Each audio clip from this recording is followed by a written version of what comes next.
What is going on, guys? Marcus here, back with another video. So as I go into my journey of getting my Argentine citizenship, I wanted to know what the actual consequences are of gaining a second citizenship, especially in Argentina. I want to know if there's any rules that are now going to apply to me for the rest of my life that I didn't know existed, if there's anything that anybody should know if they're getting a dual citizenship with Argentina. I did some research. I tried to find out all the different considerations, just a general idea of what you should figure out before getting a citizenship, and I'm going to explain to you what I have found in this video. Now, as a disclaimer, this is all research that I've done myself. I have not yet gotten my Argentine citizenship, but I am in the process of doing so. This video is for informational purpose only, does not constitute for legal, financial, or professional advice. Users should consult a qualified professional for guidance specific to their situation and are responsible for their own actions and outcomes. So to get started, Argentina is a country that allows for dual citizenship, meaning you do not have to revoke your original citizenship to become a citizen of Argentina. Now, that's the requirement to be a dual citizen in Argentina. You need to find out if your country allows for dual citizenship. Me being a Canadian does allow for this, so I will be a citizen of Canada and Argentina at the same time.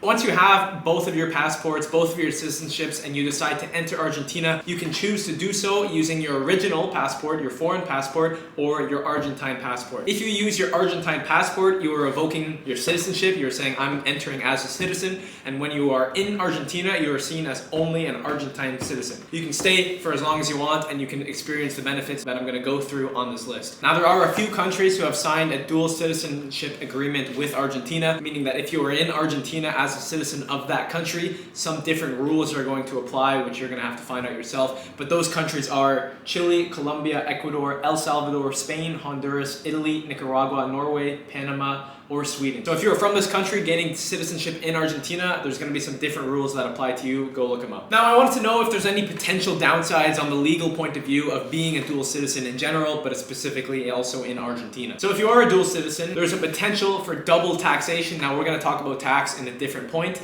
but there's potential that you may have to pay tax here as well as there. Obviously, we're going to try to make this not happen, but it is a risk that you have to take. Right now, Argentina doesn't have any major negative conflicts or anything with other countries around the world, so you're not going to have to worry about saying, oh, I'm an Argentine citizen, you're not going to let me in. Now, a big factor to take into play when you're getting your Argentine citizenship is that they do not let you renounce it. There are very, very few exceptions where you have to step in front of a judge and they can potentially let you renounce your citizenship, but this has proven to be very difficult as well as incredibly rare. So once you become an Argentine citizen, that's it. You're an Argentine citizen. Now, your obligations as a citizen of Argentina. Typically, the two factors considered here are military and voting, because sometimes those are mandatory in the country you are joining. In Argentina specifically, right now they do not have any mandatory military service unless the country comes under attack or there's not enough volunteers, both of which are very minimal chance of happening, so I wouldn't necessarily worry about that. And voting is mandatory in Argentina for anybody over 18 years old. Based off my research, based off what I found, if you're far away from your designated voting spot, you may be exempt to not have to vote. But if you're in Argentina where you told them you're going to be at the time of an election, I believe you're going to have to vote in this election. I could be wrong on this one, but that is basically what I saw. Now let's talk about taxation, because Argentina does tax on worldwide income. So in Argentina, if you are considered a resident of Argentina, you have to pay tax on your worldwide income. Meaning if you are earning money in a different country, but living in Argentina, Argentina wants you to pay tax for that money that you are earning from that different country. So by default, Argentine citizens living in Argentina are considered tax residents. Living is defined as having a permanent residence in Argentina, or if you are staying consecutively for 12 months in Argentina or more, they consider you a resident, a tax resident. So citizens are not a resident if you are regarded as a resident of another country for tax purposes, or have a permanent residence in a different country. That is unless you come back into the country to live. Basically, once you gain your citizenship, if you have a permanent residence in a different country, they will not tax you on worldwide income, unless of course you fully move to Argentina, then you would have to pay tax on your worldwide income. But this applies to everybody. If you earn Argentine money, if you're earning income from an Argentinian source, that case, you're going to have to pay tax on that regardless. This is where I said things get a little difficult, because there are some sources online that if you stay in Argentina for 183 days, they consider you a tax resident. And then there's another website that says, okay, more than 12 months, you're considered a tax resident. So this was not very clear to me. Guys, if you have experience in this, if you've been living in Argentina paying tax, Let me know what your experience is in the comments. My understanding is if you're a citizen and if you have a permanent residence somewhere else and you're not actually living in Argentina, I believe you do not have to pay income tax on worldwide income. Now, depending on which country you were the original citizen in, you may have a tax treaty with Argentina that's going to be in place to help prevent double taxation and also any fiscal evasion as well. So if I zoom in on Canada, which is the original country that I'm from, we do have a tax treaty with Argentina in place. This is in place to help so that I don't have to pay double taxes for Canada and for Argentina. It helps define exactly if you are a tax resident or not. Basically, I asked ChatGPT to just write me a summary of these points. So if you are from a different country, find out if you have a tax treaty and just ask ChatGPT, can you summarize the points for this tax treaty? It'll give you a little bit of information. A very notable point right now is that Argentina and the United States do not have a tax treaty.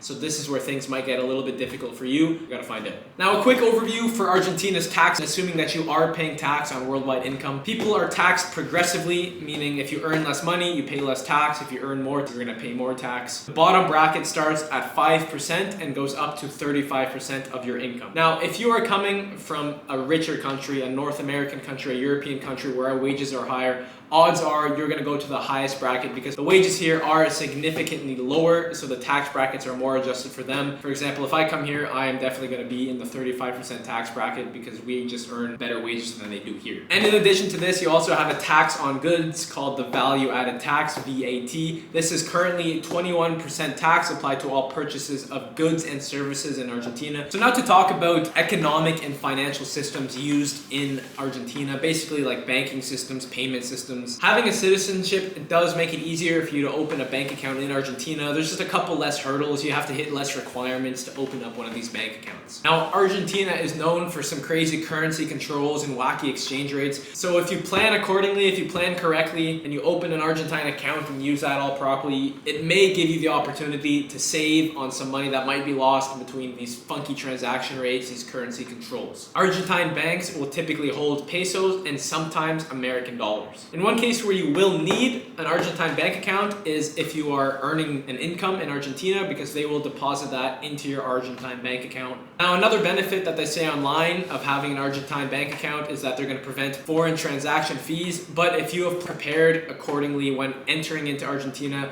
you probably have the right debit card, the right credit card that is going to prevent any of these foreign transaction fees anyway. Like when I came here, I chose a card to use that doesn't have these fees. Now, in some places in Argentina, they only accept local debit or credit cards, but in my experience here, this is very rare. 9 out of 10 times, or potentially even more, there's no issue with me using my foreign debit credit card here. Making payments, this transitions me into the most common form of payment here in Argentina, which is Mercado Pago. Now, if you've been to Argentina, you probably know what Mercado Pago is. This is the most widely used payment system in Argentina. All the locals use it. This is used for paying bills, for paying back your friends, for buying things in stores, online, or in person, and a lot of transactions are just done right through Mercado Pago. Now, to get a Mercado Pago, you have to have a DNI.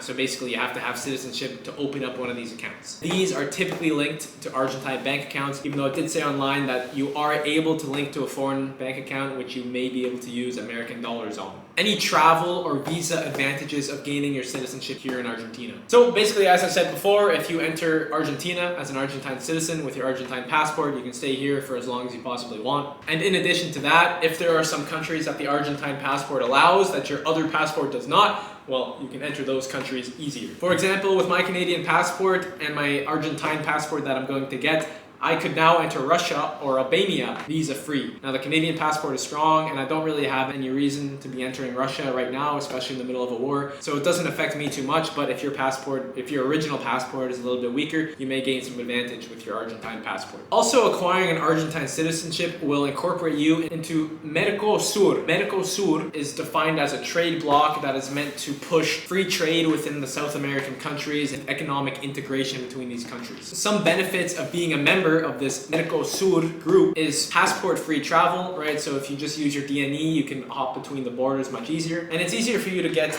residency or work permits in these countries if you are a member of one of these member countries. I think that more opportunity you have is always a good thing. The member countries here are Argentina, Bolivia, Brazil, Paraguay, and Uruguay. Also, Chile, Colombia, Ecuador, Guyana, Panama, Peru, and Suriname are associate countries, so not full members, but associated with it. Venezuela has unsurprisingly had their membership suspended because it's a bit of a mess over there. Now, apart from having access to these countries with a better Argentine passport, if it's better than your original one, you're also going to gain access to consular services for both Argentina and the original country that you're from. Now, consulates are like a little home for people abroad where they help you as if you were back in your own country. They're going to help you with things such as passport services, issue renewal or emergency documents in case you lose your passport, legal assistance with local laws, issue civil documentation like birth certificates, emergency assistance if the country, if there's a major disaster, financial assistance potentially, that might be some sort of loan if you really need it, child protection, arrest and detention monitoring, cultural and business promotion. They're basically there to help you out, and now you're going to have access to both of these in the different countries that you go to.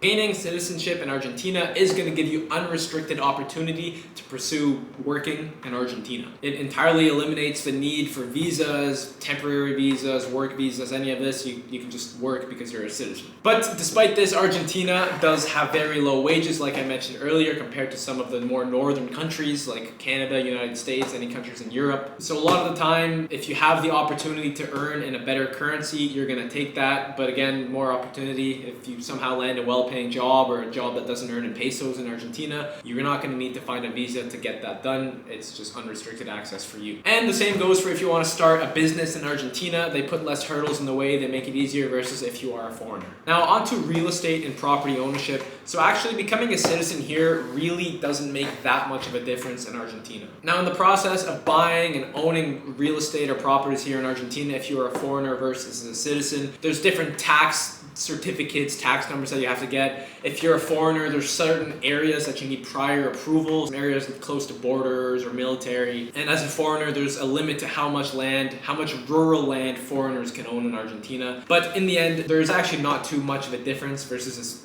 a citizen and a foreigner. I would say the most notable part here is that to pay property tax, you're going to have to designate an Argentine to do this on your behalf. Now, education and healthcare is also an area that right now there's not that much difference versus citizens and foreigners. As for healthcare, Argentina offers free or seriously subsidized healthcare to all the individuals in it, regardless of your nationality, if you're from here or from somewhere else. And of course, you can opt in for private healthcare for shorter wait times and a more personalized experience. But again, this is available to both foreigners and citizens. And as of the making of this video, we are in January 2025. Right now, there are public universities free for anybody who wants to join, whether you're a foreigner or in Argentina. But there have been rumors, I have heard, that Milei is out here thinking about potentially adding tuitions for foreigners and potentially even for everybody. At this point, it's free. Check to see what's going on because things are changing rapidly here. And finally, very minor point here, but cost of living and discounts for citizens. Basically, I found that there's a couple areas where you can save a few bucks if you have a DNE, if you are a citizen here. For example, there are certain airlines for domestic travel where you can travel within Argentina for around half the price if you're a resident, if you have a DNE. As well as there's tourist attractions where if you show your DNE, they let you in for free. But for example, the Recoleta Cemetery, we paid $16 American to get in there, so this is not going to be any life-changing discounts, but it's something. So those are the points that I had researched as I'm gaining my citizenship. Guys, in the comments, if you have any other points that you want us to know, that you want people who are going to gain dual citizenship to know, please let us know. And if there's any information that you want to correct me, again, the comment box, we're going to have an open discussion. Make sure that all the information that people are getting is the best. Guys, I am getting my citizenship here in Argentina, and all the information that I find is going to go onto this YouTube channel. So if you're somebody in the process or who wants to do this or is thinking about doing this as well, hit the subscribe button because I'm making these videos as well. If you are intending to gain your Argentine citizenship, I posted a video, it's going to appear on the screen right now, showing you how to do this through descent. If you want to nationalize another way, you may still benefit from watching this video because there might be some overlap in the processes. If you watched this far, I appreciate it. Thank you for watching. Let's get our citizenships and on to the next video.